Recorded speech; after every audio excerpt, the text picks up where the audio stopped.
Hey, everybody. This is exciting. Another RJ SpeakEazy podcast. I'm so excited. I missed you guys. It's been a little while since I have placed another RJ SpeakEazy podcast up on our um, platforms. But thank you so much for joining us. My name is Sharice Scott, and I'm founder and CEO of Sister Reach, a reproductive justice organization located in Memphis, Tennessee. Sister Reach is a grassroots 501c3 supporting the reproductive autonomy of women and teens of color, poor and rural women, queer folks and their families through the framework of reproductive justice. Our mission is to empower our base to lead healthy lives, raise healthy families, and live in healthy and sustainable communities. We work from a four-pronged strategy of education, policy and advocacy, culture shift, and harm reduction. And I'm excited to be your gracious host for our newest program, the RJ SpeakEazy podcast. I am broadcasting live from the IC Music Studio in Chicago, where I've been for the last few days recording new music and working on our upcoming Memphis Soul Music Festival. So I'm so excited to be here at the studio. You may hear a little music in the background as we are having our conversation today with our amazing guests, but that's all right. Just stay tuned because more information is coming about some of that new music that I'll be releasing. So, a little bit about this podcast. This is definitely part of our culture shift programming, bringing together two of my loves, activism and art. So, on this podcast, you'll hear from some of the most dedicated advocates and activists in our country, and also from independent artists and poets who have partnered with Sister Reach to feature their amazing work. Today's featured artist is myself. I'm going to play some of my own music, and we'll get a chance to hear some of that a little bit later in the show. So, our topic today is reproductive health and justice. Okay. And our featured guest is the ever amazing Loretta J. Ross. Okay. Loretta Ross is an associate professor at Smith College. She is an activist, public intellectual, and a scholar. Loretta is also one of the founding mothers of the reproductive justice framework. She started her career in activism and social change in the 1970s, working at the National Football League Players Association, the DC Rape Crisis Center, the National Organization for Women, the National Black Women's Health Project, the Center for Democratic Renewal, and the National Center for Human Rights Education, and Sister Song, Women of Color Reproductive Justice Collective, until retiring as an organizer in 2012 to teach about activism. Her most recent books are Reproductive Justice, an introduction co-written with Ricky Solinger, and Radical Reproductive Justice. If you don't have these, you got to get them, which is Foundations, Theory, Practice, and Critique. Her forthcoming book is Calling in the Calling Out Culture, due out in 2022. She's been quoted in the New York Times, Time Magazine, the Los Angeles Times, and the Washington Post, among others. And I am extremely just honored to have her on this wonderful podcast, and so excited for you guys who are our listeners or those who you might tune in on video to get an opportunity to learn from her, to hear from her. She's always going to drop some bombs down on you to get you right. So let's bring her on in. Come on in, Loretta. How you doing? I'm doing fine. Thanks for having me on your show. Yes, ma'am. Welcome to the RJ SpeakEazy podcast. So excited to have you here for sure. So we're going to jump right in. How are you feeling today? Let's start there. Let's start with something a little less about the work and just more about you. Oh, I'm feeling great. I have the honor of hosting two young college students this summer because Okay. when you want interns to be students of color, you have to provide housing to them because they can't afford to pay for those expensive apartments and stuff. So Yeah. every summer it's my habit to live with 20 and 21-year-olds, and they keep me energized because they're so bright and then they're so energetic and they want to talk politics all into the night. It's Mhm. really my way of recharging my battery to Yeah. offer housing to these young students of color. Lucky them. Lucky them. I love your house. So I'm glad they get a chance to not only have somewhere to stay, but have an opportunity to experience the Loretta Ross in a more personal and loving way in your home. So that's beautiful. I'm really glad to hear that. So, talk to us about when and how you came into this work. Be great to hear a little bit of that history for our listeners. Well, I'm probably an accidental activist because I had no intention of doing social justice work. As a Okay. career, I was headed into science because I majored in chemistry and physics in college. I thought I'd be in a laboratory Mm, as a career because I have a passion for science. But I became pregnant at age 14 through incest. mm, And at the time in 1968, it was very common for girls to either have a secret abortion if you could access one, because this was 5 years before Roe v. Wade in 1973, or have the baby and give the baby up for adoption. So the latter was my plan. I had intended to give the child up for adoption because becoming a mother through incest was not the ideal way to motherhood. absolutely. But I gave birth at a Catholic hospital in Texas. Mm, And I'm still not convinced whether it was a mistake or intentional that mm, after my son was born, they came and put him in my arms. mm. And after that, that whole mother thing kind of took over, surprising me because that was not my plan to keep my son. But I looked down and I said, he's got my face. He's got my face. Oh my God, he's got my face. Oh, And wow. so after that, I ended up keeping my son. And that meant that I ended up co parenting with my rapist, which was not a good thing. It was a cousin. He was a cousin who was 27 when I was 14, married. He shouldn't have been having sex with his cousin, but that's what he chose to do. But anyway, so it's a very complicated way to become a mother. At 16, I graduated from from high school, and then went to Howard University, became pregnant my first year of Howard University because my mother, wonderful Christian woman that she was, wouldn't sign the permission slip for me to obtain birth control, even though she was already keeping the one child I Wow. already had. And so I became pregnant. At least the sex was voluntary. Mhm. But I was really fortunate because how Washington, D.C. decriminalized abortion in 1970, the summer of 1970. And I needed an abortion in the fall of 1970. Wow. So my timing was great Mhm. in terms of being able to go to a perfectly safe Washington Hospital Center and have an abortion, but it was a late term abortion because my mother, of course, if she wouldn't sign for birth control, didn't want to sign for the abortion either, I'm sure. and told me I just need to come home and drop out of school and take care of the baby I had and the twins I was carrying at Wow. 16. Wow. And of course, this did not meet my plans.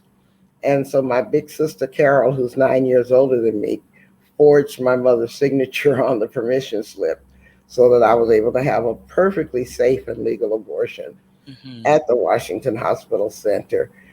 And then a few years later, trying not to get pregnant again, I accepted implantation of the Dalcon Shield, which is a defective intrauterine device or IUD. Mhm. And so at age 23, it caused acute pelvic inflammatory disease, acute PID, that ended up sterilizing me. So Wow. my whole reproductive career was like 7 years, Mhm. baby, an abortion, and a sterilization. And that's what got my attention finally. It, strangely enough, it wasn't the sexual violence, but it was the lack of reproductive control and options Mhm. Mhm. that made me divert from my career in chemistry and start volunteering at the DC Rape Crisis Center, which is where I learned about Black feminism and women's rights and everything. And what was special about the DC Rape Crisis Center is that it was the only one in the country run by Black women. Mm. And so I learned about feminism through the lens of Black feminism rather than white feminism, Mhm. which was a very rarefied and special thing to occur. And I got to meet all these older Black women who, at the time when I was in my early 20s, they were in their 60s and 70s, who Wow. had worked with Eleanor Roosevelt and Mary McLeod Bethune and all of that. So they kind of took me under their arms and helped nurture my leadership at the Rape Crisis Center, even calling me in when I really messed up. Mhm. But even though I messed up a lot, they didn't dispose of me. So I Mm. always want to pay honor and tribute to those older Black women who made a way for us younger Black feminists Hmm. to do our work in the 70s. And that's why I try to pass it on today. Now that I'm almost 70, I get a chance to pass it on to younger Black women like the two that are staying in my house right now. Very good. Beautiful story. Thank you so much for sharing that. So, with any long history of the good, the bad, there's so many things that we encounter throughout this journey of doing activism work. What are some of the barriers that you've encountered in your work that you'd like to share with us today? Well, I think the biggest uh, barrier that I've encountered is that internalized trauma that we all carry. Because I did not have the sense at the time, I was so deeply traumatized by the incest, the rape, and the forced pregnancy, to know that I needed therapeutic help. So I tried to self-medicate myself. I mean, that's a fancy way for saying that became addicted to drugs. Mm, And it was the failing to heal my own trauma that stood in my way for a long, long time. Because I thought that as long as I did good political work, I didn't have to worry about the trauma. mm, And that wasn't true. Of course, it all caught up to me eventually at about age 27, when I actually did start getting some therapy for all that had happened to me. So that's been the main barrier that stood in the way. It was not having enough healing to pay attention to my needs as well as I was trying to pay attention to the needs of the community.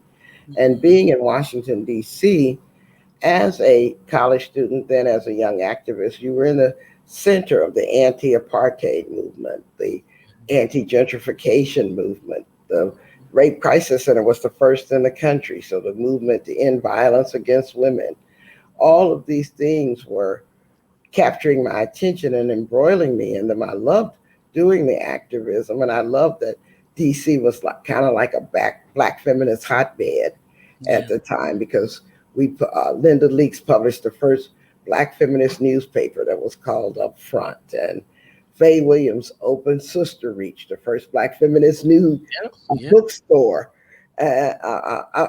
What's it called? I'm sorry, Sister Space. Okay. Sister Reach is yours, but Sister Space, the first black feminist bookstore. Yeah, So Billy it Avery and Eleanor were telling me about they had a program called Sister Reach, and they were like, "We knew you had your program, baby. We let you go ahead and move forward with it." I see. right, that exactly was right. That their international program was called Sister Reach. Yep.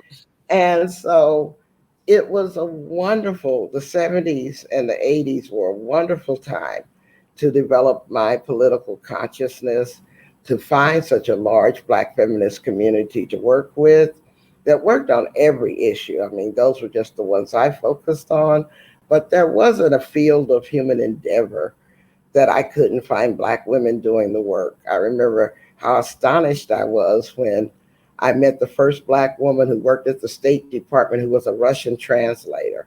I mean, how many Black people speak Russian Right.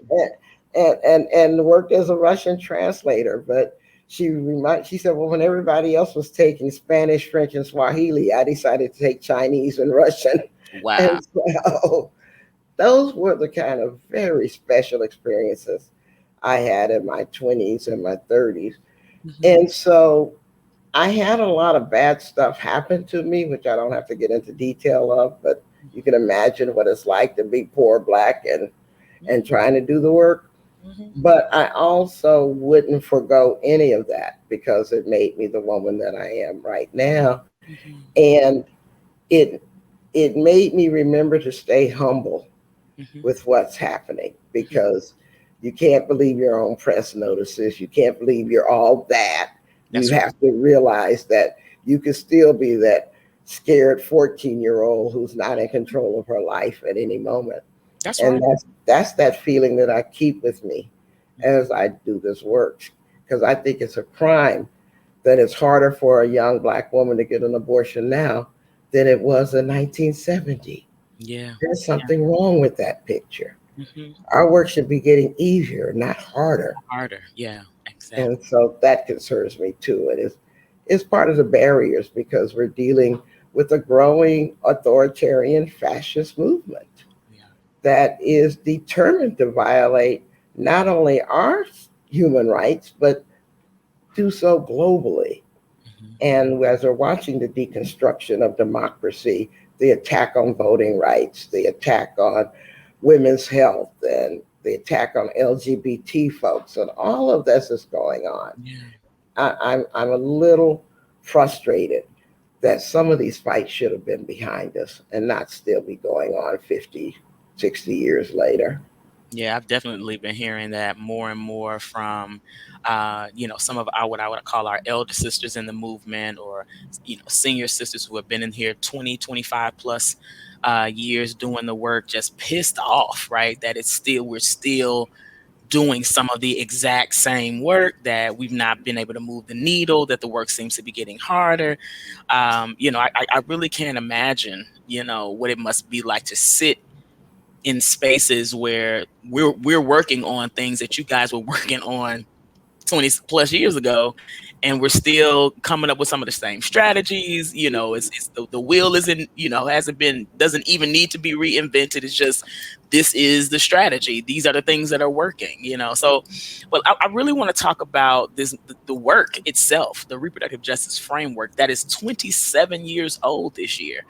um how does it feel, right, to have co-authored work that continues to answer so many of the questions and strategies to achieve liberation, not just in reproductive justice, but across the human rights spectrum? And especially thinking about, your last comment of what we've been working on, what we're still working on, like, how does reproductive justice answer all that? So how does it feel to have co-authored that work? Well, as you know, I was one of 12 women in this special hotel room in Chicago Yes. at the Illinois Pro Choice Alliance conference who decided to center Black women ourselves in the framework so that we could see what we needed from healthcare reform. Because what the pro choice movement and the pro life movement was discussing did not make sense to us because they only cared about the baby before the question of what happened before the baby was born, not what's happened once the child was here. Neither Right. of those two movements gave enough energy to that. And so when we centered ourselves in the lens, we found out that yes, we did share an agenda with the pro choice movement, fighting for the right to use birth control and abortion and abstinence and stuff. But our agenda as Black women departed from this mainstream white women's agenda because we had to fight for the right to have the children that we Right. wanted to have. Right. Because Black women, as well as Latinas and Native Americans, are always subjected to strategies of population control. The Mhm. state trying to tell us when and how to have children because they only want us to have children when it's profitable for them. That's But right. when it's not profitable for them, they see our children as a blight upon the body politic and they Mm. work to eliminate them as fast as they're born almost. Mhm. This is why Mhm. we have a Black Lives Matter movement. That's right. Anyway, and then the third tenet of reproductive justice is probably the most important one, and that is the right to raise our children in safe and healthy environments. And of course, that is denied to us by gun violence and unsafe schools and bad, toxic neighborhoods and environmental problems and the school to prison pipeline and all the issues that Black mothers are concerned about, not to mention infant and maternal mortality. I mean, these are all those issues. So once we put together those three principles, the right to have a child, not to have a child, and to parent our children, we thought we were just creating a framework for ourselves because we had not imagined its utility beyond offering a critique Mhm. of an incomplete effort at healthcare reform. Mhm. But when Sister Song was founded 3 years later in 1997, then we started experimenting with whether or not it was a framework sturdy enough to build a new movement of women of color Mhm. working on reproductive health and rights issues. And it turned out to be extremely popular. At our first national conference in 2003, we were expecting 200 people and 600 showed up. Mhm. Mhm. Mhm. And this was at a time when all the mainstream organizations claimed they couldn't find women of color to do the work. Mhm. We had 600 of them come to our Yeah. conference. So How about obviously that? they weren't looking in the right places, were they? Mm-mm, not at all. And and so one sister song did the proof of concept, proving that reproductive justice could bring in an entirely new set of voices and perspectives and radical ideas. Sure. Because it's not reproductive justice if it doesn't offer a critique of white supremacy and neoliberal capitalism and, all the issues that we can string together, then it doesn't satisfy us. And then in 2005, because so many people were trying to use the reproductive justice framework, we became concerned that they didn't know how to use it. Yeah. And so that's when we met together as women of color leaders at the Mariah Foundation, I might add, in Washington, D.C., and put together some criteria for determining what is reproductive justice. Because reproductive justice is not a race based framework, Mm-hmm. it is a human rights based framework. That's right. And everybody has the same human rights, Mm-hmm. but we all, because of our intersectional identities, need something different to protect our human rights. So my needs for my human rights protection are different because I'm a US citizen versus Mm-hmm. someone who lacks documentation as a citizen, for example, Mm-hmm. or someone who doesn't have a full-time job or is working in the gig economy is going to have different needs in terms of versus someone like me who's salaried, Right. or just basically someone who's not as vulnerable to white supremacy will have different needs as someone who is black in this society. And so I love the flexibility and adaptability of reproductive justice because one of the early adopting communities, for example, was the indigenous community. And the Mm-hmm. first thing they did was integrate issues of sovereignty Mm-hmm. into reproductive justice, which of course was not one of the issues that we Black women started with because we don't have treaties with the US government that are Sure. constantly being broken. Sure. And then when the Latinos took it up, they integrated immigrant rights into it in a much stronger way. Mm-hmm. And when the Asian groups started taking it up, it was around anti Asian violence and fighting back that model minority myth. And so I love not only the capaciousness of the reproductive justice framework, but its universality Mm-hmm. because everybody has the same human rights. But like I said, our different vulnerabilities determine what we need to get our human rights protected. Mm-hmm. Wonderful. If you are tuning in, you are listening to Loretta Ross, who is our special guest today on the RJ SpeakEazy podcast. We've just been so excited to just learn, just to hear a little bit more about that story, about that history. And now we're going to take a quick little pause and play a little music during the podcast. I'm going to play a little bit of my own music. This is from my second CD, Soul Journey, called Make Me Better. And we hope that you dig the tune. So definitely take a listen.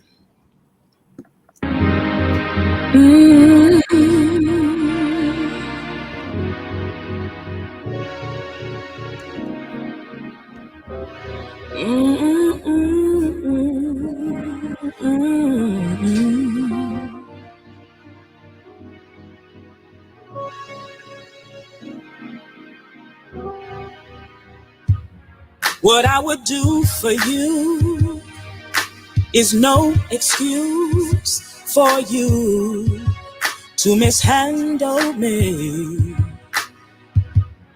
Though we are free to choose to do what we do yours apart from me.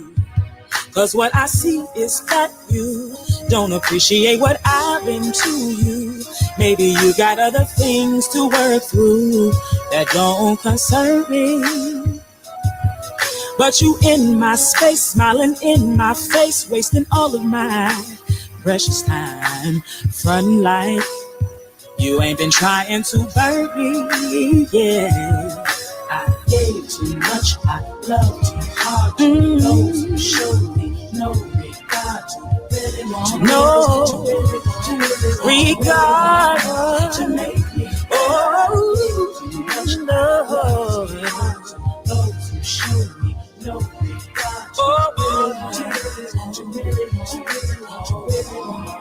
To make me better. I apologize if I can't be the background to your foreground. I've really got my own shit to deal with. But hypothetically, if it was all about you, then I in truth, would you feel neglected? Maybe even disrespected? I put expectations on the ones that I should not expect to get down the way that I do. But that's one to grow on. But if you down with me, I give you my best. I'll expect nothing less, nothing else will do. Or I'm through with you. Oh, yeah. Oh, no regard that they really, really wanted to make me better.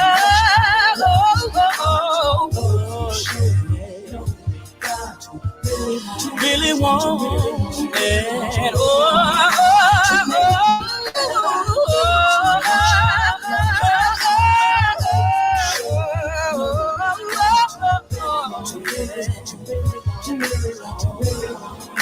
To make me better.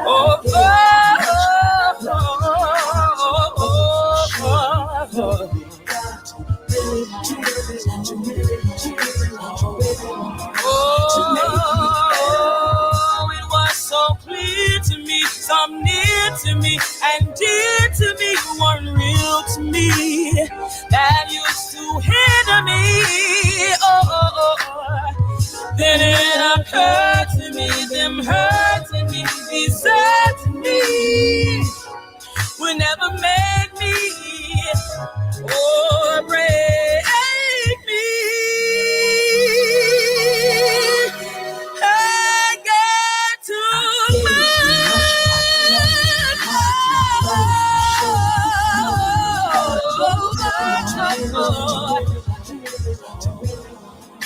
You never wanted to make me better.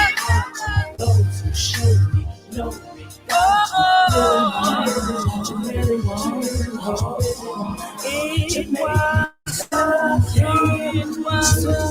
It was clear to me. Some near to me.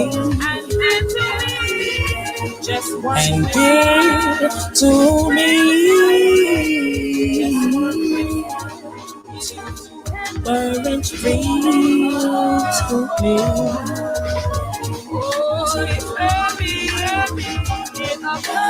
Then it occurred to me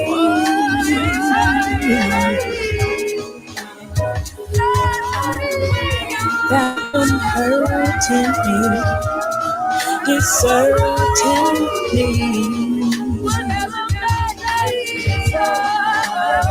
would never make me.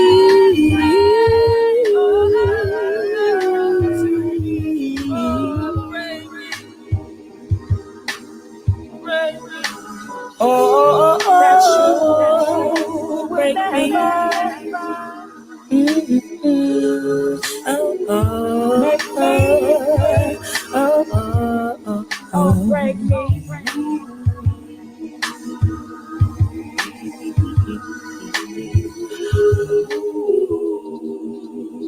It's been my journey. So it's been my journey. So it's been my journey. All right, all right. We are back. We are back. I hope you guys enjoyed that tune. I'm really excited about the upcoming music that I have that I've been working on. I definitely look forward to sharing with you all. But I hope that you got an opportunity to feel that. That's Make Me Better again from Sharice. And you can learn more about the music that I'm doing at ShariceScott.com, RISSESCOTT, as well as some of the upcoming shows that are coming up. If you're in the Memphis area, you want to check me out this coming weekend at Juneteenth. And then I'll also be performing at Tri State Black Pride, headlining both of those shows. So super excited about that. And just glad to be able to do the things that I love. All right. Hope you enjoyed it too, Loretta. And definitely, the song always kind of speaks to me. The whole purpose and intention is just to think about the ways that outside forces can be harmful, right? And we've been talking not only about the triumphs, but the harm that has also occurred and over these years of doing this work, of trying to figure out how to place reproductive justice, kind of at the center of that work in order to evolve, to stretch, to grow an understanding, I guess, to evolve understandings and ways about how we can achieve the work, how we can achieve liberation for our folks, and that work was started by Black women, right? I always want to lift that up. We Sister Reach would not exist if you all did not exist.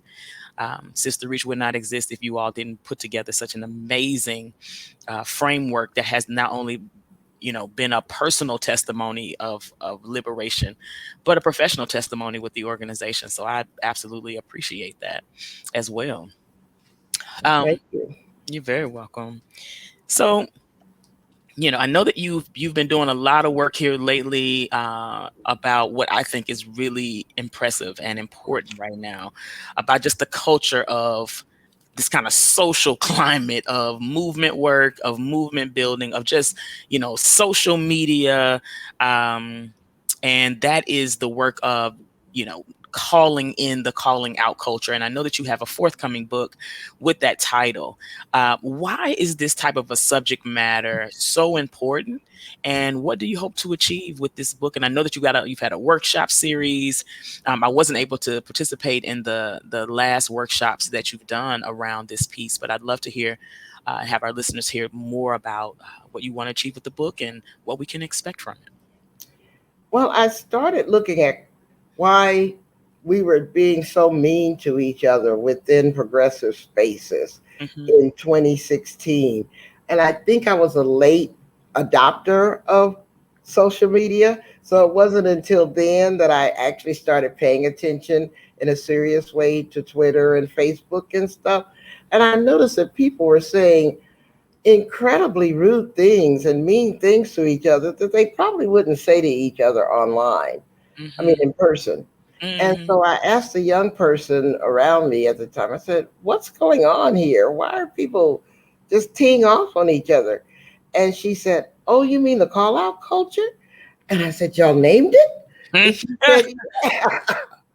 And it turns out it was a thing to try to use your radical politics to police people, to call them out, to assume them, to accuse them of not being politically correct and not using the right pronouns and not using the right words and not doing this and not doing that.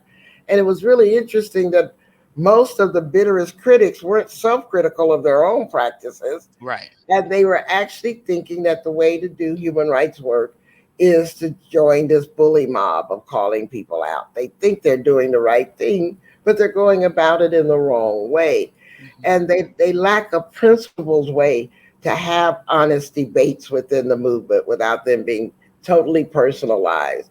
So something can be said where people say, "I think you're harming me," into attaching to a person's character, and then it quickly goes from "this person causes harm" to "this person is toxic and should be kicked out of the movement." Yeah, And this self-destructiveness that we were exhibiting within the movement is not helpful when we're up against these global forces of fascism that's right. and white supremacy, That's right. particularly with the election of Donald Trump and all the organizing of the white supremacist movement he was leading and doing.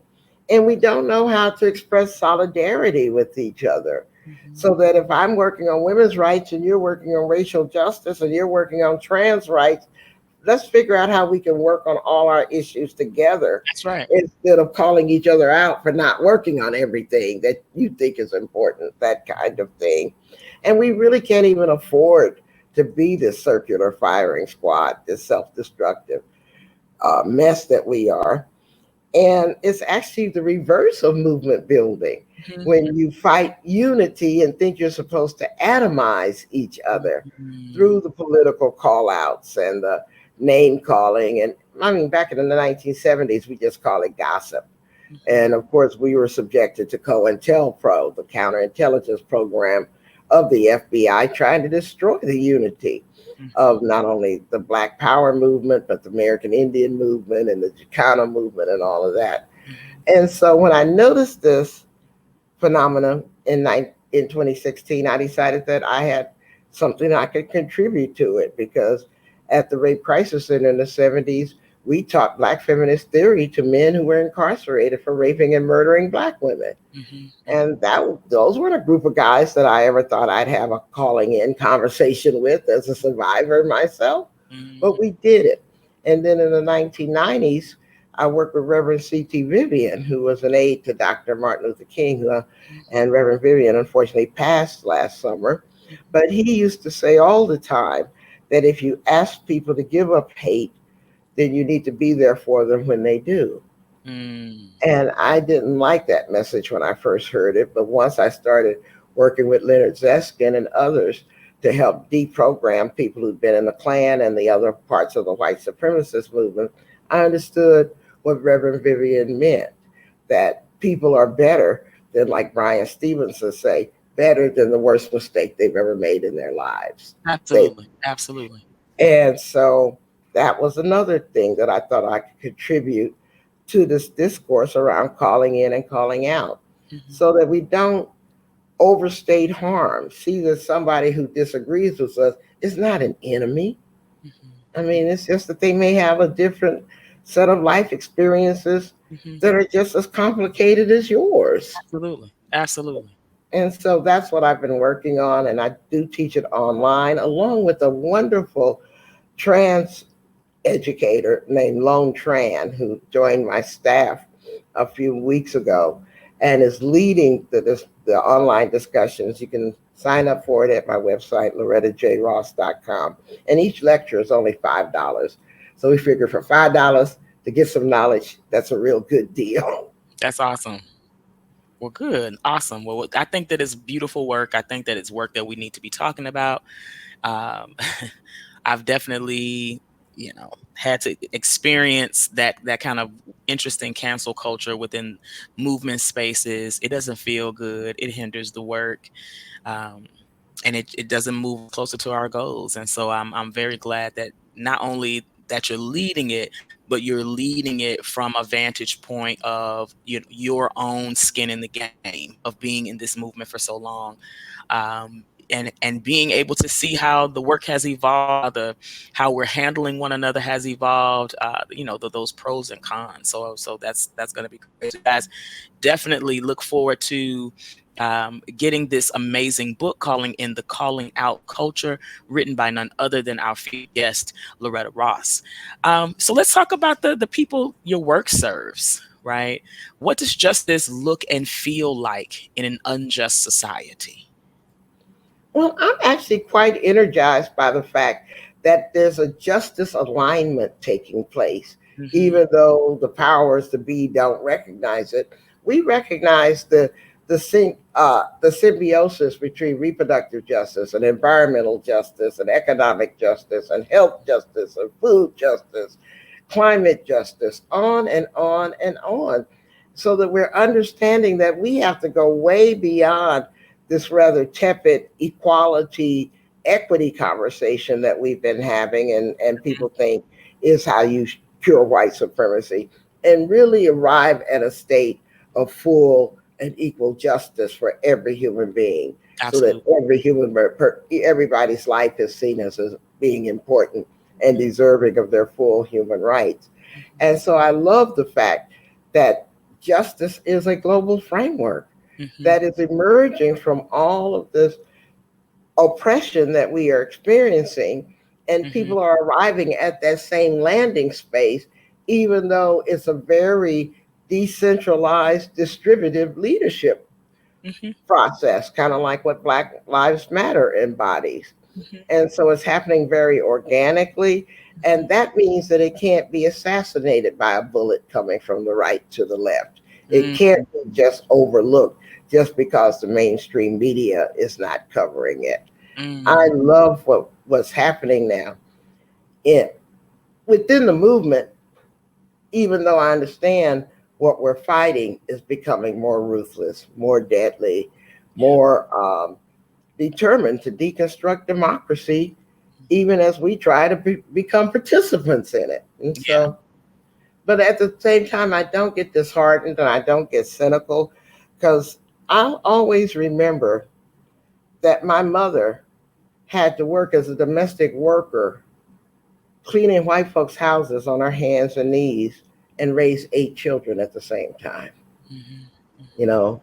And daddy was an immigrant who never graduated from high school, but he's worked to take care of his family and their needs. So there's no way I'm going to feel sorry for myself who gets to do human rights work mainly sitting in the comfort of my home, Mhm. you Mhm. know, when my mother had to do what she had to do just to get us to this point. So whenever I start feeling overwhelmed or feeling like it's hopeless, all I have to do is remember my ancestors and Yeah. I'm okay. Wonderful. Wonderful. So, with that, talk to us about some of the most gratifying parts of your work, the part that just, the pieces that give you joy, the pieces that put a smile on your face, even when we know we're still up against so much hell. What are those gratifying pieces for you?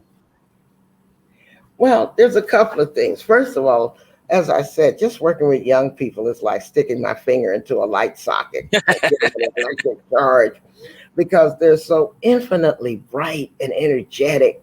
And even though they don't necessarily agree with my boomer perspectives on whether or not they should wear Daisy Duke pants while they're trying to do organizing work, it still is okay because they are just as passionate and and in the struggle like I was when I was a teenager and 20 and 21. So I love to see that. And so that gives me a lot of hope and, as I say, a lot of energy.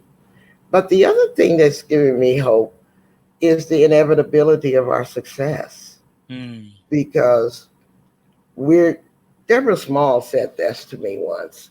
Deborah Small, who's been a prison abolitionist for a Mhm. long time after being incarcerated herself. Mhm. And she said, our problem is that we forget that we're not the entire chain of freedom. Mm. We're Mm. just a link in that chain. And your job is to be the strongest link that you can be so that the chain doesn't break at your link. Wow. Wow. Good stuff. And then when she put that metaphor out there, Come and we on. were watching I love that her so movie, much. The 13th, together. And Mhm. she said, we just have to remember to be the strongest link in the chain. But Yeah. that chain stretches backwards and stretches forward. And that helps me keep perspective and not feel burnt out or overwhelmed. Because, of course, the 16-year-old me thought that oppression would be over in a few years. The Mm. 67-year-old me knows that, okay, it's going to take a little bit longer, maybe a whole lot longer. Mhm. But I look at what Alicia and Opal and Patricia did with Black Lives Matter, Patrice did with Black Lives Matter. I mean, obviously, things shift, even if they don't shift as fast as I'd like them to. And I Absolutely. love that culture shift and the work you're doing with the Thank you. culture shift. The fact that Black women have been fighting for bodily autonomy from the minute we arrived kidnapped on these shores. That's right. And That's that now we have dozens of Black women's organizations in our voices and all these other ways that we are fighting for reproductive health rights and justice. That gives me hope because yeah. I remember when Billy Avery started the whole Black women's health movement with the National Black Women's Health Project. Mhm. We were alone. Mhm. We didn't have all that we had. And even Billy was surprised when she planned her first conference in 83.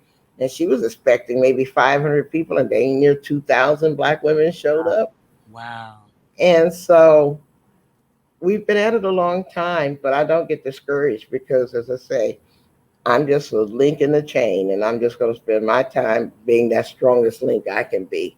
But understand that I'm connected to all of those other links. Mm, And it feels really good. It feels really special. It's an awesome. honor to be in that position.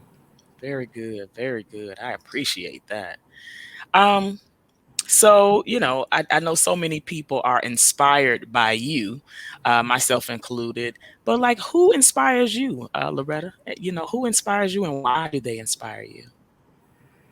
The people who inspire me the most are the people who are aligned. Mm, Their inside is as good as their outside. mm, Their mm, inside capacity for empathy and compassion is as good as the outside work that they do. And I could name a gazillion of them, like Jamala Rogers in St. Louis, or Safia Bandelli in New York City, or, I could just name hundreds of Black women that are inspiration for me. But I have to honestly say, it doesn't even matter their race, their gender, their social location.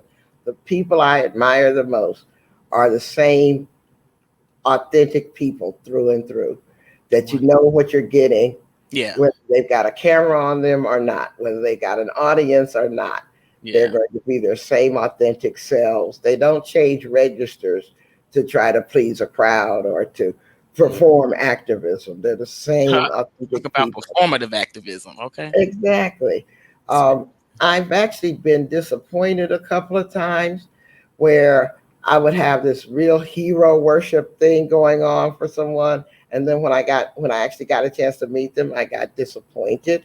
So I stopped putting people on pedestals. Number one, recognizing that they're just as complicated humans as I am. mhm. But secondly, the ones that I really hold up as role models are the people who have their inner and outer perfectly aligned, because what you see is what you get, and they're not trying to bring any kind of phoniness or performance or anything to how they walk through the world. And generally, they may be quirky, but Mhm. amongst that quirkiness, they're always going to be kind. And Yeah. I also think that's the most precious thing in the world, that natural instinct to be kind to each other. Yeah. I agree. I agree. So we've reached the end for the most part. How can folks get in contact with you? How can they follow you? Where should we find you on social media? Where should we find you? I've got your website on the going across the bottom of the screen, but you let us know, where we should be Well, looking to. anytime you do a combination of Loretta J. Ross, you're going to find me on Yeah. Facebook or Twitter or on my website, because I have a young 21-year-old who's my social media manager. Look And at you. because she spends all her time on TikTok and Instagram and stuff, she's perfect for the job. I had to hire somebody young for Yeah. whom that was their world in Yeah. order to manage my social media. And she does a great job. Yeah. So you've heard it from here on the RJ Speak Easy podcast. We have been speaking with the amazing Loretta Ross, and you can follow Loretta at lorettajross.com. Again, that's lorettajross.com. Loretta, I appreciate you for taking time out of your busy schedule. You're doing so many amazing things right now. I tell you, just always proud of you, and always excited to see you out here doing your thing and reinventing yourself over and over and over again. I wish I was at Smith College. Those students have all kind of blessings by having you as their professor. So, how's that going? And how are you enjoying all of that? Well, I am enjoying being an academic because, I didn't graduate college till I was 55. Hmm. So I'm really surprised that Smith gave me tenure this year. So I'll be Go permanently ahead, absent. And honey. so I'm also saying, don't give up on your dreams. I didn't think after going to college at 16 and graduating at 55 that I would actually become a college professor, and a tenured one at that. And Mm, so I'm really honored that they invited me there to teach a course called White Supremacy in the Age of Trump. And they didn't flinch from the topic, and they decided they wanted to make me a permanent member of the faculty, so teaching cool. about white supremacy in this very elite, very privileged college space. But Yeah. who needs to know this more than the white people with power? Absolutely. You're absolutely right. Well, I'm excited. I'm excited to see all of you. Definitely the founding mothers that I have opportunity to know kind of how you all are moving in the world, doing so many beautiful things and reinventing yourselves and contributing on such different levels of the work and of the movement. So thank you so much for being a part of this RJ Speakeasy podcast. And I love you. And I'm so glad to see you and see you smiling and happy and doing your thing. I'm so happy for you and all Well, that you're I'm contributing. and thanks for having me on your show. Yes, ma'am. Take care. Mhm. Well, this has been another amazing RJ Speak Easy podcast. I tell you, it's all, who gets an opportunity to talk to one of the founding mamas? Me. Yes. So tune in next time as we bring you another amazing guest and feature some of the dopest indie artists on the underground scene. Until then, peace and poetry, love, light, and liberation. You all have a wonderful day and take care.